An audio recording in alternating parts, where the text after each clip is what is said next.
Hey guys, what's up? Welcome back to the channel and welcome back to a new video. So the last video you guys actually saw me auto scrub the entire car, getting it prepped for paint correction. There wasn't much contaminants or anything on the paint and it's in beautiful shape. But what I wanted to do is kind of really dial in this paint and get it up to my speed, get it up to where I like it. It is, as I mentioned, in great shape, but it could definitely use a good, kind of once over, a good jeweling as I call it. So prior to this, I did an entire wash with Dawn dish soap, which strips anything off the car that possibly could be on the paint, gets it ready. And then I did the auto scrub completely to pull out any of the contaminants in the pores of the paint. Paint is very porous. Think of like your skin. So there's a lot of crevices and divots and everything, and debris and dirt and sand and grime gets stuck in those crevices. So when you do the auto scrub or clay bar, whichever you prefer, all the contaminants kind of get stuck in those little crevices and pores. So using the auto scrub or clay bar pulls all that stuff out, gives a really clean, flat, smooth surface. And then the following step is we're going to polish it out. Now, before this, you can do an iron removal step, which is basically you just spray it on, really simple. You get an iron remover product and you let it bleed off, and then you rinse it off. What we're gonna do in this video is polish the entire paint. I'm just gonna be doing a jeweling, as I call it, basically a once over of the entire car. The front entire clip has PPF, the roof, the mirrors, B-pillars, side skirts, a little bit of the quarter back here, as well as the rear bumper has PPF. So this is gonna be my first time actually, I don't wanna say correcting, but working with PPF, actually polishing it. So it really is gonna be pretty easy. Again, it's really hard to see, but there is no scratches, no swirls, no nothing anywhere, nothing specifically. There's only one spot on the trunk, which actually doesn't have PPF, that I'm gonna spend a little bit of time on. It's actually right, I don't know if you guys can see it. Yeah, you can kind of see it right here. When I was doing the trunk spoiler about a year ago, I got some scratches here from the fishing line, kind of see it right there. So that is the only area that really needs some attention. Otherwise, the entire car is pretty much perfect. But we're gonna go over the car, get it knocked out. Now what I'm gonna be using is my polisher that I got right here. And then I got a few different pad options. Now, don't mind this, these are clean, these are just stained. But this is a Rupes white pad. This is a finishing pad.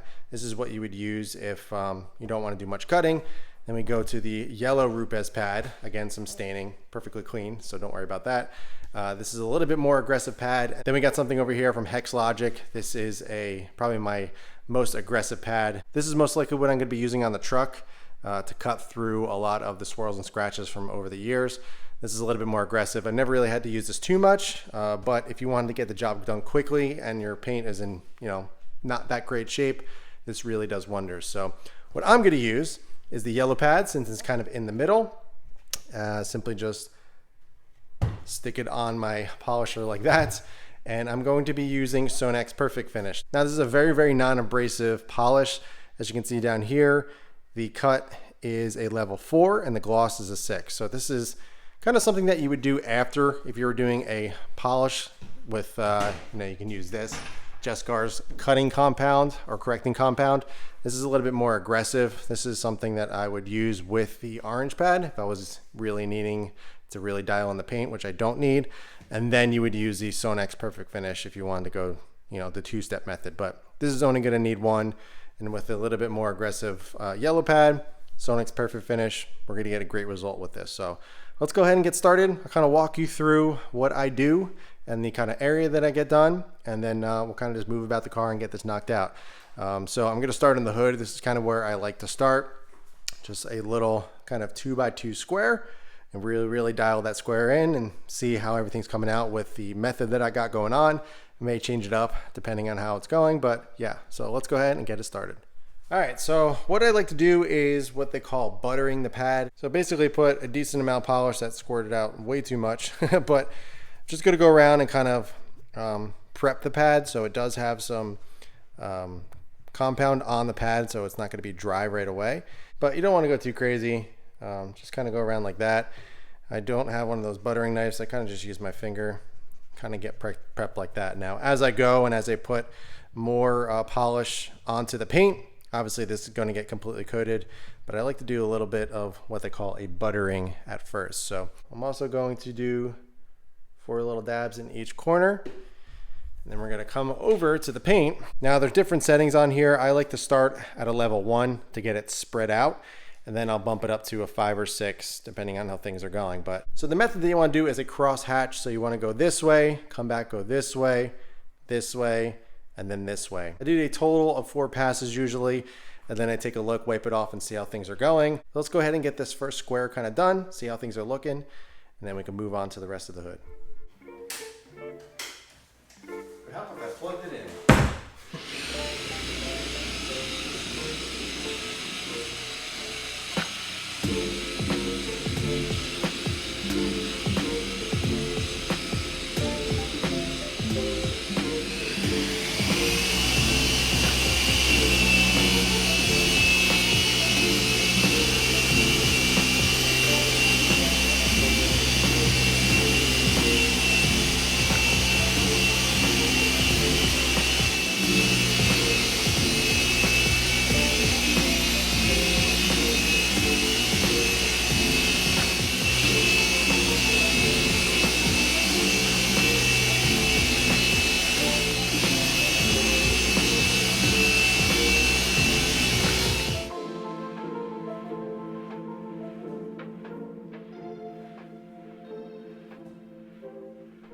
All right, so we got this corner done and it's looking really good. As I mentioned, it's not terrible, so I really don't need much. Now the hood on the M3, there's a lot of angles and lines and everything. So we got the bump down here, this line, and we also got the power dome over here, as they call it.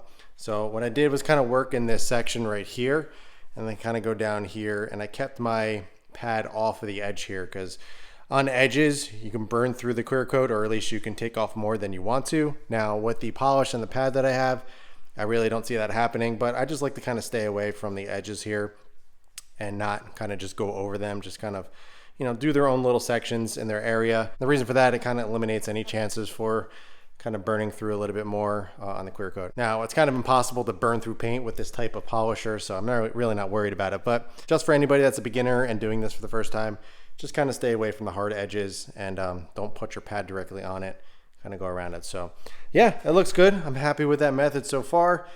Again, hard to really say a huge difference on camera at least, but I can definitely tell even from the feel of the paint, it feels ridiculous, even with PPF. I mean, coming over here, it feels smooth, but over here it just feels amazing. This feels like glass.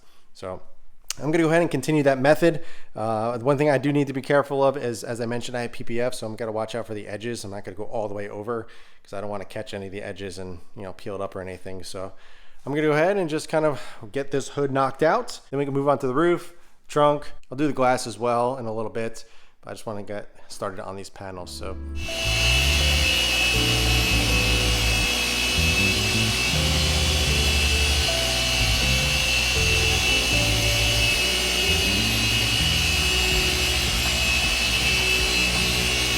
All right, so I got the hood done, just wiping down the last part of the hood, and it came out beautiful.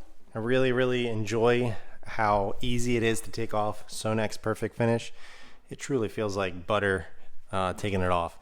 My favorite part is obviously ceramic coating, and taking off EXO is such a good feeling. It comes off so easily.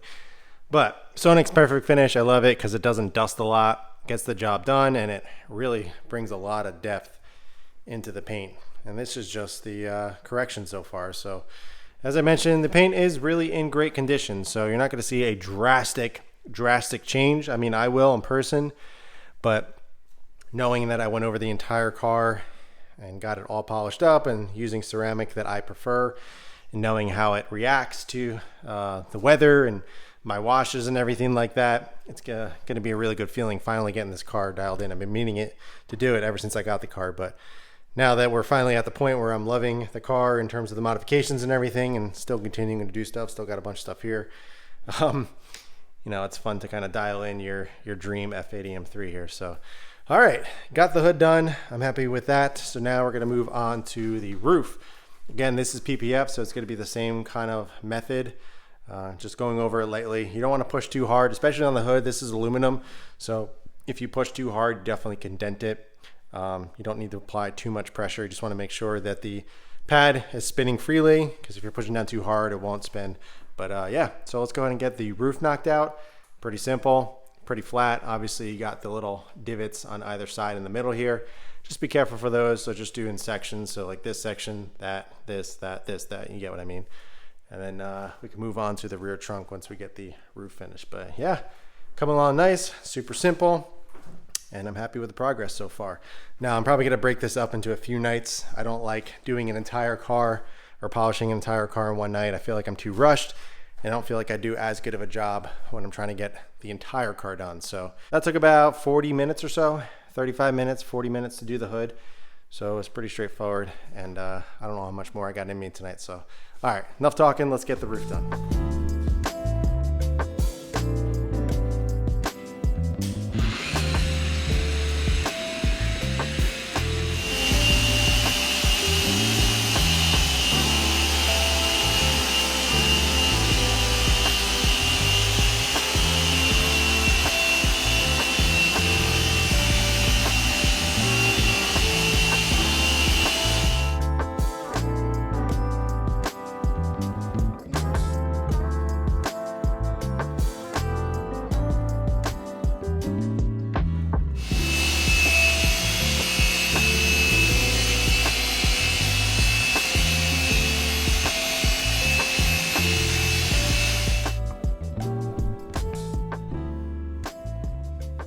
So we got the roof done. This little piece right here, that's actually the PPF. There's kind of a little bubble there. It annoys the crap out of me, so I know you guys probably saw that, but otherwise the roof is looking absolutely beautiful. It's pretty crazy how much clarity PPF gets when you polish it.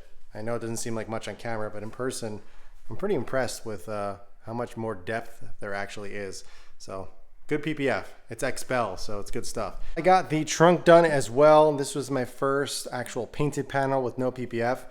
And that little kind of scratched area right around here is completely gone. There may be the smallest amount, like right there. I may do another pass on that, but it came out very, very nicely. And I'm really happy with how the trunk looks. Again, so hard to show on camera, but the gloss, the depth from the top of the trunk to the side over here is pretty insane. I love Sonak's Perfect Finish. It really, really just makes paint look so good. Same thing I did on my STI as well, and was so happy with it. So I'm probably gonna call it a night. The hood, the roof, as well as the top of the trunk took me about an hour and a half, hour 45 or so. Just taking my time, really, really kind of focusing on those panels. As I mentioned, I don't like doing entire cars in one night. I feel like I miss a lot of stuff and I'm just trying to get through it. So I like to break it up into 2 to 3 days, depending on the car. But this car I should have it done in probably 2 days. We'll see how much steam I got tomorrow. And I'll probably just get the passenger side done, see how I feel, and then maybe hop over to the driver's side, depending on how things go. But I'll catch back up with you guys tomorrow when we're starting on the side of the car and getting this all corrected and looking amazing.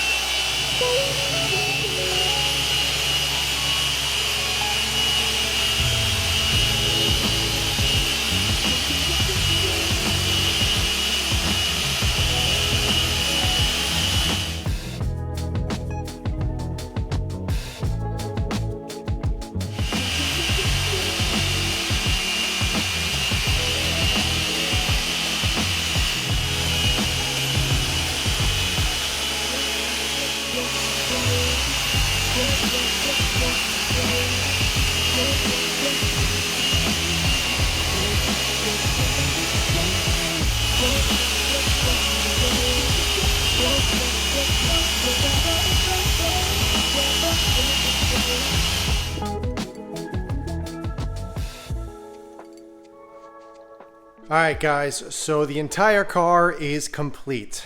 Now we got all the polishing done. Everything turned out beautiful. There was only one area on the trunk, or 2 areas on the trunk I mentioned here that came out really nice. And then there was a little bit deeper one on this side. Kind of hard to see, but if we can, yeah, you can kind of see it right there. It definitely looks way, way, way better than what it was. But it is a little bit deeper. And the polisher that I do have is a 6-inch, so it was kind of hard just dedicating that one spot to really dig down into it. I wish I had like a nano or something with a much smaller pad, but I definitely improved it a lot. So I may go back over it a few more times to see if I can improve it. But that was the only area on the entire car that I had to spend a decent amount of time on. And I couldn't get it out completely. But I ended up using the orange pad and the correcting compound from Jescar to try to get that out. And it definitely improved a ton. But on certain angles, you can see it. But otherwise, car turned out phenomenal. The depth of the paint is pretty insane. And it's just going to increase and get better and better after I do the ceramic. So I'm going to be doing that in a separate video, but if anybody is curious, I'm using G-Technic CSL and EXO V5. I've been using EXO V4 for years over here. I have a little bit left. I'm not even going to use that. I'm going to use the fresh one. But they just released V5 not too long ago, so I'm going to be using that. It's just an improved formula. The crystal clear light, you do one coat of that, wait a full 2 hours, come over and do a layer of EXO, 2 hours, and then another layer of EXO. So 3 layers total, but it's going to turn out beautiful. And the EXO layer, I love this stuff. This is like butter. It goes on beautifully and it comes right off. And then as it cures, it gets glossier and deeper and it shows more depth. It's amazing. I love, love, love this stuff. I had it on my STI. It served very, very well for like the 3 years that I had it on there. It never failed in any spot. I've just been topping it with the Obsessed Garage drying aid as I normally do after my washes. And it's just, it's amazing. So I'm really looking forward to finally getting my preferred coating on there, because to be completely honest, I'm not sure what was on here prior from the previous owner, but I'm happy I got all the polishing done. That took about 2.5 days of work, just getting through everything. I know it seemed much faster on camera in the video, but spending time on each panel, making sure I'm doing it perfectly and not leaving any scratches or swirls behind, it takes some time. So if you have the patience, you know, it's a lot of fun, but this is not for the faint of heart. So basically I spent about 2.5, 3 hours a night. So we're looking at about 6 to 7 hours or so of just polishing. So definitely a lot of time, but it always turns out great. And I'm always thankful after I'm doing it. During it, I'm like, get me out of here. I want to be done with it. But when I'm done and now seeing how everything turned out, I love it. So I always say the final product only turns out as good as the prep that you do. So if you spend a lot of time getting the paint prepped prior to the ceramic, it's going to turn out better and better and better. So put in the time, do it right, and I promise you'll get a much, much better result in the long run. So yeah, so that is going to be it for the polishing video, for the polishing phase of the car. Next up, we're going to be ceramic coating, getting that knocked out, show you how to do everything step by step. That is going to do it for this one, guys. I'm going to leave a link below for all the items that I used in this video. If you guys have any questions at all, be sure to ask them below. But in the meantime, keep it clean, keep it simple. I'll catch you guys in the next one.